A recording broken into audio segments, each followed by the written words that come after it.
I love visual novels. Have I mentioned that I love visual novels before? Because I do. And among my absolute tip-top all-time favorites is none other than Ryukishi 07's Umineko When They Cry. You might have heard of this behemoth of a visual novel before because despite how long it's been out, it still gets talked about all the time. In any case, there's a reason why Umineko's managed to stay relevant for so long. Well, actually, there's a lot of reasons, but they can all be boiled down to saying that it's just a fantastic visual novel. And that's what this whole video is about. I want to tell you about why I love Umineko so much, and by the way, don't forget to stick around till the end because this video is sponsored by BookWalker, and I got a code to get you a discount on some manga and light novels in their library, including, but not limited to, the Umineko manga.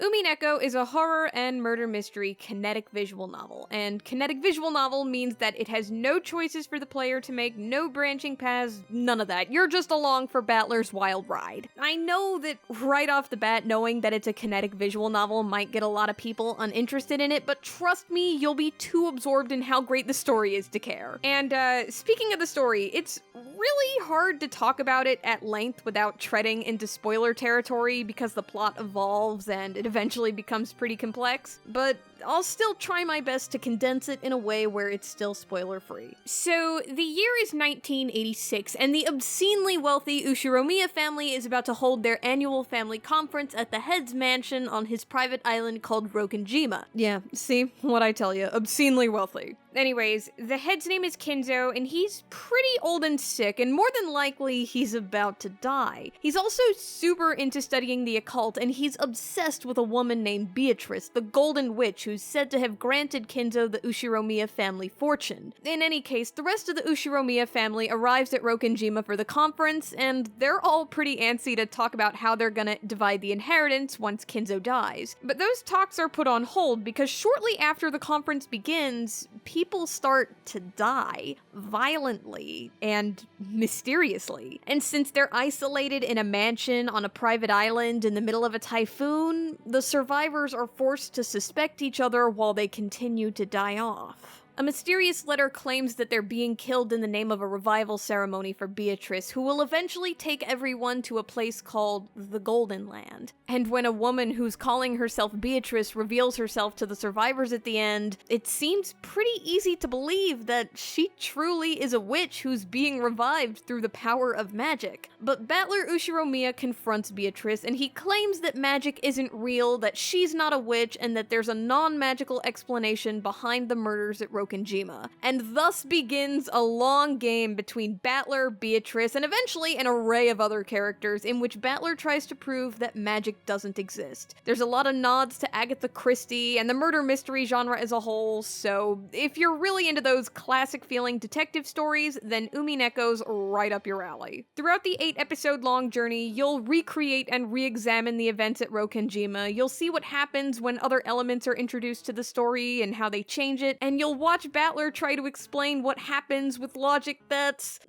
sometimes it's pretty sound, but then sometimes it's convoluted stuff like small bombs being placed in the food. You'll encounter witches, demons, time travelers, and plenty of other characters. And speaking of characters, by the way, that's honestly one of Umineko's strongest assets, that it has a phenomenal cast of characters. The two main characters are Battler and Beatrice, of course, both of whom are extremely bold and just exude charisma. They're amazing main characters, and watching them argue, interact, and have this intense clash with each other, it's just incredibly fun. But as much as I love Battler and Beatrice, I think that my favorite aspect of the characters in Umineko is that it lets everyone in its main cast have at least one moment in the spotlight so you can understand them and the role they play on Rokenjima more. And it's really important that it does this too, because it lets every new game of Battler and Beatrice's feel totally fresh. But you know, despite how much I love all of that, I think that my absolute favorite part of Umineko is the way it makes you think about the story. You know, the whole visual novel is just a logic fight over a murder mystery. At its absolute core, it's just a super elaborate game of detective. You know, it's a puzzle. And Umineko likes to emphasize the importance of viewing the puzzle in different ways and really pushing both the player and battler's creative thinking to their absolute limits. You know, visual novels in general are usually trying to challenge your logic and decision-making skills via asking you to make choices. But despite not having any choices for the player to make, Umineko still gets you to flex those same mental muscles just as much. In fact, maybe even more than most other visual novels with choices and branching paths do. And it's all because it just gets you that invested in wanting to figure out what's going on. It's honestly super interesting. Now, by this point, hopefully I've convinced you to give Umineko a try, but some of you still might have some lingering questions that you want answered. Let me go ahead and answer some of the most common questions people tend to have about getting into Umineko. So first and foremost, the visual novel, where can you get it? Well, it's on Steam via Manga Gamer. It's divided into two parts. There's the question arc and the answer arc. The question arc is the first half, the answer arc is the second. Let me go ahead and say that one more time because this is extremely important and I don't want any of you to get mixed up. You play the question arc and then the answer arc. These are two halves of the same game. It's important that you play both, and it's important that you play them in that order. So we good? Alright. Cool, moving on. You also might be wondering about whether or not you need to be familiar with any of Ryukishi's other When They Cry titles before jumping into Umineko. For example, there's a pretty good chance you've heard of Higurashi When They Cry. But the answer is no, you don't need to be familiar with any of Ryukishi's other works. There's a few references to them sprinkled around, but there's nothing so big that it'll impact your experience if Umineko is your first When They Cry title. And finally, you might be wondering about Umineko's anime and manga and how they fit into all of this. More specifically, I mean, let's be honest here, I'm betting you're wondering about whether or not they can act as substitutes for the visual novel.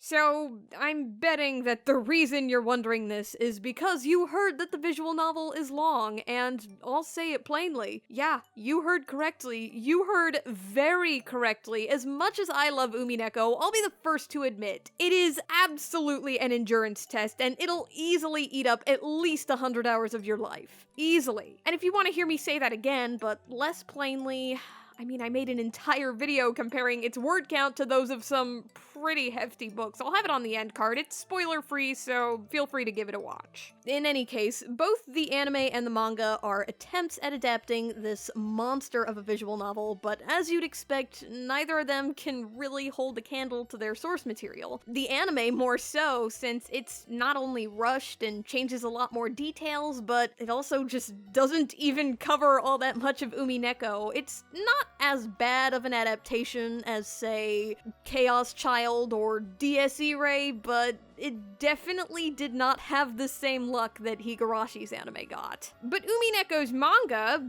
on the other hand, is actually pretty good, and although I'd still urge you to get the more complete image of Umineko's story, not to mention exposure to that fantastic soundtrack, by playing the visual novel, I do still think that the manga is worth reading. Ideally, I would recommend reading it after you finish the visual novel, but if you want a taste of Umineko to help you decide whether or not it's something you're interested in, and whether or not you're ready for the 100-hour commitment that is the visual novel, then yeah, I think that the manga is a perfect way of gauging how interested you are in it. And if you're interested in reading the Umineko manga, guess what? It's available on BookWalker, and if you sign up with my link in the description, then you can get 600 yen off of a purchase. BookWalker is a great service for reading your favorite manga and light novels on the go. I actually use them quite a bit, so I'm more than happy to recommend them to you too. They got a great selection of titles. They got the Umineko manga, they got the Higurashi manga, they got plenty of others, and I'm sure you'll find something to read. So again, be sure to sign up with that link I have in the description, 600 yen off, it's a great deal. In any case, Umineko When They Cry.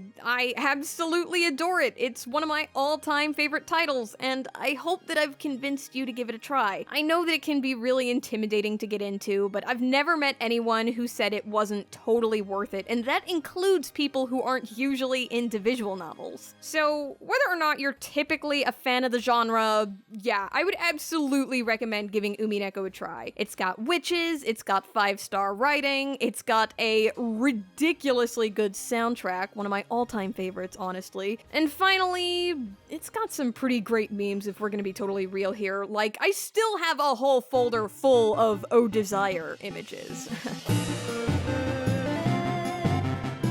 You know, let me me go ahead and say this one more time because I don't think I emphasized this enough in the video. Oh my god, Umineko's soundtrack is godlike.